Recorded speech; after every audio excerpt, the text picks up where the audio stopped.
It's overwhelming, but it's also our jobs.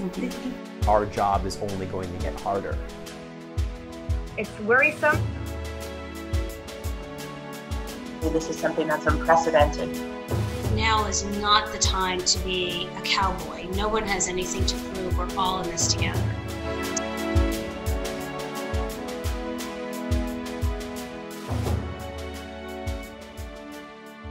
Welcome to Reporting from the Frontline of a Pandemic. I'm Natalie Clydesdale, and I'm here with Damon Turbitt, a sports anchor and reporter from ABC27 in Harrisburg. Thanks, Damon, for joining me. Yeah, absolutely. Anytime. My first question is about how your day-to-day has changed and how you've had to adjust the way you work. I know you're a sports reporter, and obviously no sports are happening.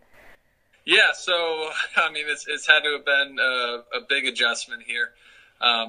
Like you said, everything's been shut down in the sports world over the last 2.5 weeks. So really, we've had to get creative. Something that's happening in a lot of news stations around the country is a lot of people are getting shifted over to news. I do not want to do news. I really want to do sports and stay doing this. So it's time for everybody to get creative. How have you been able to find sports stories? Well, you got to keep in mind the aspect of social distancing, of course, is such a huge thing. And even if other people don't mind it, you still have to make that effort yourself because you want the station. You want to represent the station. And of course, you want to have those ideals. So really what we do is we go to events, we go to games, we cover people, we cover kids, athletes.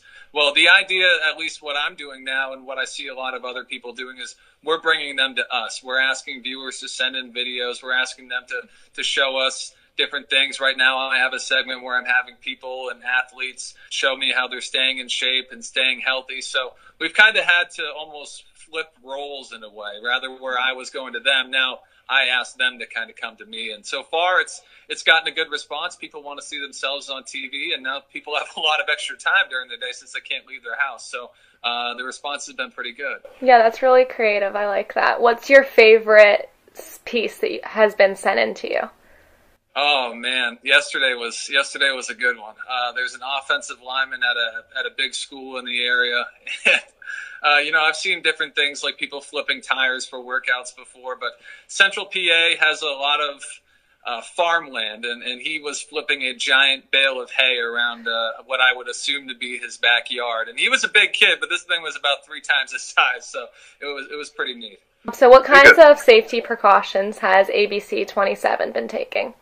Well, I mean, the number one thing is social distancing. I mean, we say it so much and it's become, it's probably going to be in the dictionary next year, but it really is the best way to defeat the virus. So pretty much I just walked into work about 20 minutes ago. Normally there'd be 5-6 people. I was one of 2 people in the entire building. So really what they're doing is they're having people get out of here. We have wipes, we have disinfectant spray all over the place. So, of course, keeping this place clean is another priority. Keeping guests out of the building, which is actually a big piece of what we do with some of our lifestyle shows here and some of that programming. We've had to keep people out of the building. But really the biggest thing is just making sure that you don't have large gatherings of people, because once somebody starts to get sick, it spreads like wildfire, and then you have a bigger problem. Do you feel any added pressure as a journalist having to cover this pandemic? Well, it's a little bit different in the sports world. I definitely feel it on the news side. I definitely, given my relationships with colleagues and people that I know, I definitely can see a little bit on the news side. On the sports side, there is a bit of pressure because I know that at any moment, if you're not really producing any interesting content, that you will go over to the news side. But it's important right now. It's, even as someone who's in sports, I feel like where I can at least help in this cause is to make people smile a little bit. And if I can do that, then I feel like I'm contributing something, because people need that right now. But everybody needs to keep people informed and chip in any way they can right now. And I think a lot of people take that to heart where I work, and I know a lot of people in different stations around the country, and I think they feel that way too. So there's pressure, but I think that's what we all get into this business for anyway. Mm-hmm. So have you gotten a lot of feedback from your sports stories from the public? How have they been like receptive towards the new ideas? You know what? That was my biggest worry, was I was going to try something and nobody would want to play my game. But luckily I've gotten actually almost too much of a response. And then last night I started a new segment that I want to do, and I was worried about how the response would be to that. And now I've gotten so many emails and people all over my social media. So it's been a ton of fun. I've gotten great feedback. Going back to the video I just was talking about with the kid flipping around the hay and showing how people stay in shape. Someone sent me a video this morning of their grandfather doing workouts with a box full of beer. So, people are having fun with it. People want to see themselves on a screen, and I enjoy contributing to that. Mm-hmm. Is there anything that you actually like better about the new way that you have to cover everything now? I mean, I do like the interaction with the people, because at the end of the day, we're staring at a camera, and sure, we can go out to events, and people in news go out to events, or they go out and cover stories. But the interaction that you get or that I'm getting at least, and I'm noticing with my colleagues at this time, is really valuable. It's really helpful, and you feel like you get to know people a little bit better, and they get to know you. And at the end of the day, we are brought into people's living rooms, and we don't necessarily know them, but we want them to feel like they know us. And this is a great way to kind of build that relationship. And I think that can only help you as a professional to build your brand and help you get more comfortable just in general. Right. So how have you and everyone else in the newsroom been dealing with the stress of covering this pandemic?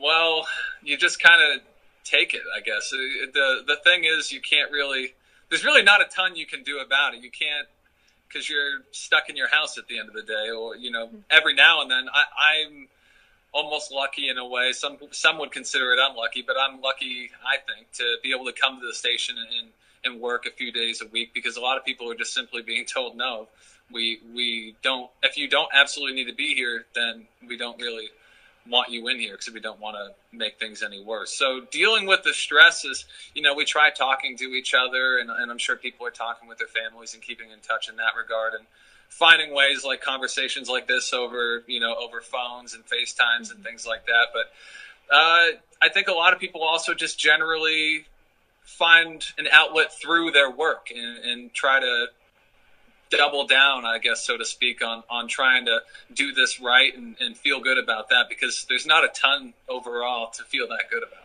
Right. So kind of switching gears here, what's a piece of advice that you would give to someone getting into the broadcast journalism industry that you wish someone told you when you were first starting out? Oh boy, that's a good one. I would say be creative is a big thing. I'm sure you guys have covered it in school. I've been out of school for 4 years now, but even then, Marcia was telling us that things are changing, and you have to change with it, or else you're not going to find a job, or you could lose your job, or someone else is going to come in and replace you that can do something better. You have to be able to be creative and adapt, because it's always changing.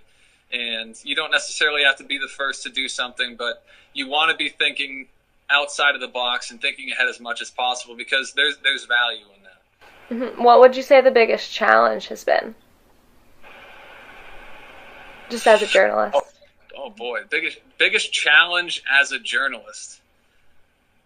Well, so sometimes it's just as simple as finding a job. I mean, the biggest stress, and you can probably relate as someone who's, are you a senior? Yeah, I'm a senior. Yeah, you're a senior, so you're looking for a job right now, and it's getting your foot in the door is the toughest thing. And this is my second job, so I was at my first job in Montana for 2 years, and it was hard to get that job. And then once I did my 2 years there, it was hard to get this next job. Once you get your foot in the door, I think you can feel a little bit comfortable. And now that I've been in it for a few years, I'm sure some people will say who have been in it for 10 years might have a different answer. But I feel like just being able to show people that you can do this job is probably the biggest challenge. But after that, it's just trusting in your skills, getting comfortable, and just showing off your personality. Would you say moving away to Montana was worth it for your first time?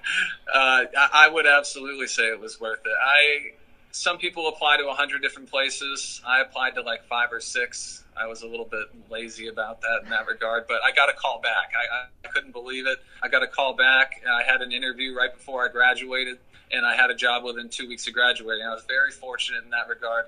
And I went out to Montana, didn't know anybody, but my boss had 55 years of TV experience. He had been the #1 guy in Los Angeles. He had been on ABC Network, and I got very lucky. So I was extremely grateful to have had that experience, and it taught me a lot about myself too. So I would recommend to anybody who's looking for a job to not be closed-minded. Be open to going anywhere, because you never know what you're going to get from it, and it's all about what you make of it. Right. All right. Well, is there anything else you want to add about journalism in general, about the coronavirus?